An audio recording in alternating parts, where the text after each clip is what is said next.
Today I've come along really to give you an overview of our journey. About 3.5 years ago, we decided to look at other parts of the world, specifically Europe, and how we could actually take our products and services into Europe. How did we start that journey? Well, we did a rollout in the UK for CETA across their fleet of trucks. So if you do see a CETA truck on the road, they should be driving very well, hopefully, with our technology.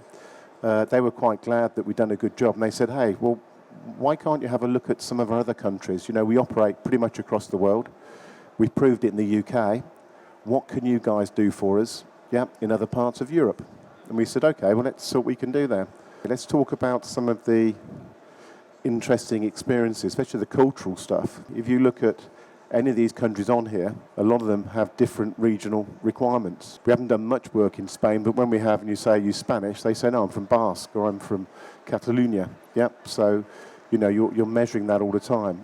For us, when we're dealing with what you might call national companies, so if you take CETA, for example, when we work with them across their various sites across Europe, each one of them ultimately runs as an individual company. Germany is an interesting one for us. Germany is probably the biggest market, which we'd expect it to be for our technology.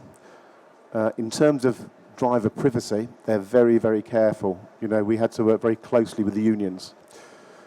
So we've got a long way to go. This gives you an example here. The blue dots are basically, these are all vehicles running around. So you can see the UK is pretty populated with tens of thousands of blue dots. And then we got little patches here and here. We need this here to look like that there. And if that looks like that there, hopefully I'll be sat on a yacht somewhere. What do we got to do now? Well, if you look at what we need to do, is we really need to start to build those companies now. So we're setting up the subsidiaries correctly in each particular country and starting to put the full budgetary management in place. Language barrier is a big one. We sort of did it as we went along, probably the wrong way to do it. You know, again, if you wasn't too bad in places like Netherlands, but you try and put systems into French-speaking operators, are not very happy if it isn't fully in French. So it's best to get it done as soon as possible if you can. What I would always say is be led by your customer. If you're a small business, if you're Coca-Cola, I don't think it's a problem.